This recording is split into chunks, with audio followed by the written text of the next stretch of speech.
Did someone say badass looking demon-like armor? Or maybe you're looking for a biblically accurate striking job aesthetic. Or perhaps you want to look elegant while healing those greedy floor tanking DPS. Yeah, I know I did.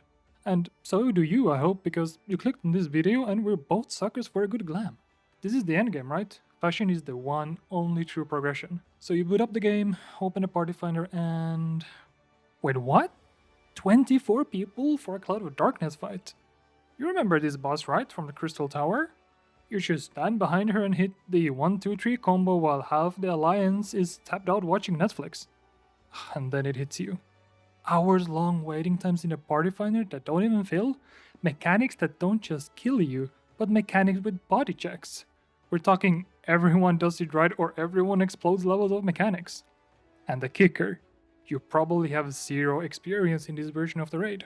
You're looking at a 24-man savage level meat grinder and wondering, how the hell am I even supposed to approach this? Why did Square Enix decide that the chilled 24-man raid should now be the scariest content in the game? Well, my friends, today we're diving into the Cloud of Darkness Chaotic. We're going to take a look at the gatekeeping, the difficulty spike, and whether or not the casual player has finally been left behind in the dust. The Cloud of Darkness Chaotic was released on December 24th, 2024, which is roughly a year from now after recording. The first of its kind, a raid that is comparable to Savage level of difficulty, but requires 24 people instead of the regular 8. The raid comes with a multitude of glamours and 2 mounts, many of which are sought after due to how unique they are. It's not a small grind either. You require to farm up enough Glow Dark Demi Materia 1 and 2 in order to afford everything, which can take up a considerable amount of time and clears. Back on release, most active players were eager to, of course, play the content, and Party Finder was filled to the brim with lobbies recruiting for practice, clear, and farm all alike. And, well, that's the problem. It requires 24 people to clear, which on release was a feasible, albeit still a headache, compared to other content, requirement.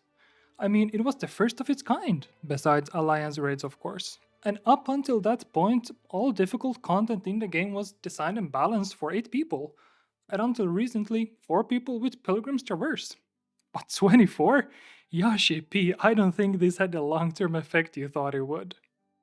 As a casual Final Fantasy XIV enjoyer, I just want to boot up the game, look into Party Finder and have everything necessary to succeed and gain that sweet looking glamour. But no. That's just the thing though. As a casual player in the game, you are given very little tools to consistently find a party. So how do we find a casual?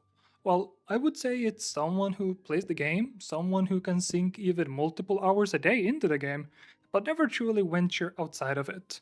Someone who thinks organized content is out of their scope as a player, so they just stick to farming dungeons to level jobs, and in Dawntrail the difficulty of bosses has gone up, albeit a little.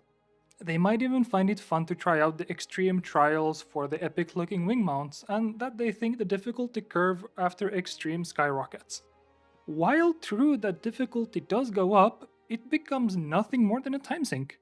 It's all scripted content, and given enough time, I'm a firm believer the content in Final Fantasy XIV is clearable by just about anyone with enough time on their hands. But as a casual, you have time, just not the will or want to keep to an organized schedule, or vice versa. So let me paint a picture for you. You load up the game and fire up Party Finder. You start a chaotic Cloud of Darkness Party Finder. Some nights, you may fill in 18 players out of 24, but since time's ticking and it's a Thursday evening, you have to go into work tomorrow. So either you will have to sacrifice sleep to most likely just wipe and wipe and wipe trying to learn the fight. So instead you just call it a night and try it again tomorrow. Basically, you work on very slim chances to get your first clear. As a casual, you would just throw in the towel and accept the fate that some content just isn't meant for you. Or is it? The fact is, when doing any Party Finder content, the quality of player will be completely random. You won't really know who joins your party, what experience they have with the raid, if any, and what their objectives are and what the goal of the raid is. Who knows, maybe you'll get a troll in your party. If it were any other 8-man content, it wouldn't be much of a problem. But with any other Party Finder content as well, even then a single player leaving is enough to discourage most people from continuing, and you can bet the same problem happens here, but on a much larger scale. One player decides to leave, or one player decides to have too long of a break, which annoys and frustrates the other players who have work tomorrow, and so they decide to leave. Outside of that, you really have no other options within the game to find a consistent party to clear with. But what about outside of the game?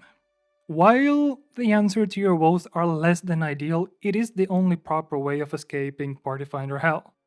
There's this nifty app called Discord, which I'm sure you have heard of and might even use for communicating and playing with friends already.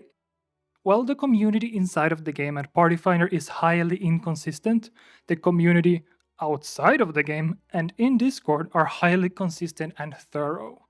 Be it for getting your first few clears, or maybe you want to farm it out and get all of the glamour, including the mounts, your wants are answered in the Discord communities. I will present to you 2 European communities and only 1 North American, although since I am European myself, I have no experience with the latter.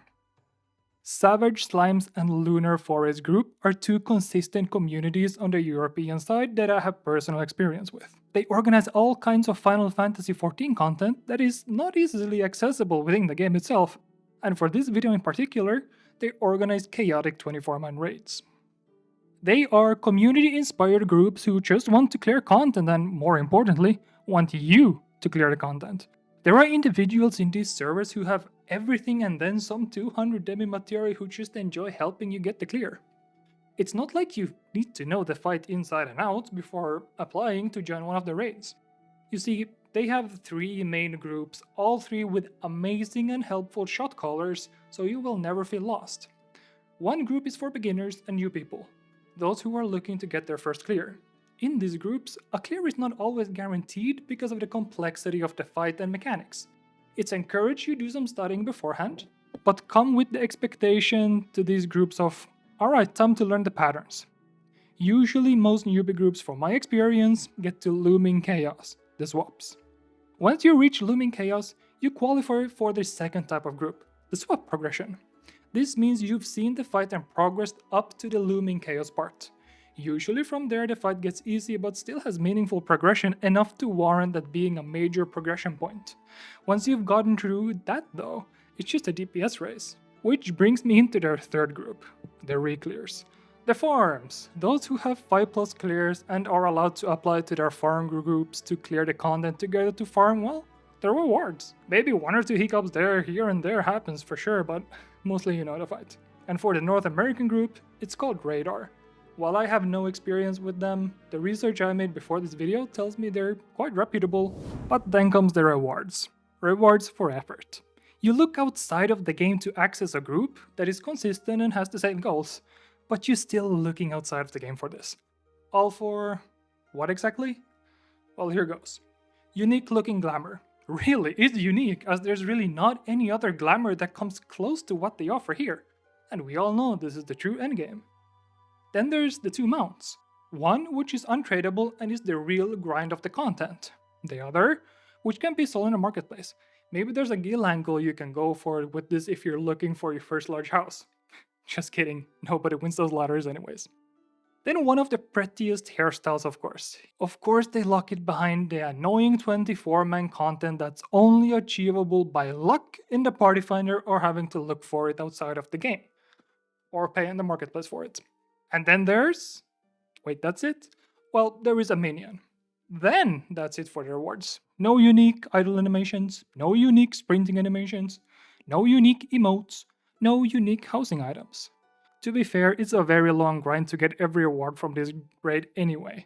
Don't expect to be done in just 1 or 2 clears, unless you're giga lucky. But that seems to be a common complaint nowadays anyway, even still in 7.4 Final Fantasy XIV, right? Not good enough rewards. I mean, look at the new Deep Dungeon, Pilgrim's Traverse, which offers arguably the most difficult format content, and what's the reward? A title.